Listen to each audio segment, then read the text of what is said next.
ดีเยอะกว่าประเทศพอดีกันเลยนะไม่ได้เลยละลายแต่เป็น คอยหมักใส่ไม่ได้กันให้คนห่อนั่นนี่ เป๊ะๆเขาใส่น้ำตาล ใส่มันโบกันมันจะคมใส่นี่ ก็คนน้ำตาลพี่ใหม่ ไม่โอ้โหบอกเลยแล้วโพแล้วโพ แล้วก็จะหวานจะหวานกระได ร้านอยู่ร้าน หวานบอกเป็นอะไร แล้วก็ประมาณสามคน คนก็สร้างว่าคนเราหวานของเราคนหวานเนี่ย ค่าทิปที่นี่โหเจ๋งๆเพราะว่าบริกุลมันดี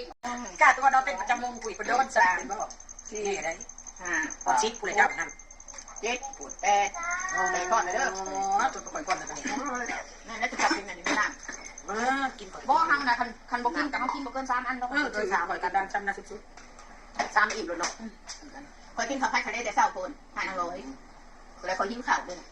พอจะกินเนี่ย จะไม่ได้กินรสเร็วไปทีไร เรากินได้กินได้ ไปเช้าเนี่ย อยู่กับลูกกระลานไปนานๆไปเดิน ข้าวผัดทะเลจานละ5,000 นี่คืออะไรสั่งชื่อเนาะเอา400 แล้ว นะ เนี่ยวิธีให้วิธีให้มันวิธีไม่แห้งหมดเลย ยาวเลยเนาะลูกวิทย์นี่ คุณสบายอยู่แล้วแล้วก็คนที่นี่เรียนแต่ละตะหกอะไรแบบ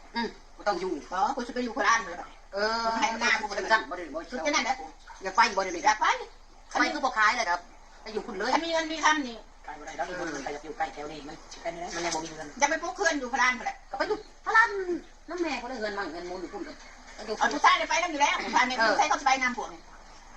นั่นผู้ชายกับผู้ชายเขาจะไปนำติดแม่ เป็น เลย คนเด้เป็นคนเชโน่เลยแหละต้องอยู่กินเล็กเงิน คอยไม่ผู้ใด คนคือสิบ่ได้ง่ายก็ใช่ ได้ก็กระยอมได้แม่ง่ายสัญญาแล้วกูง่ายเงินแล้วอยู่เงินง่ายก็อยู่เงินน้อยได้คน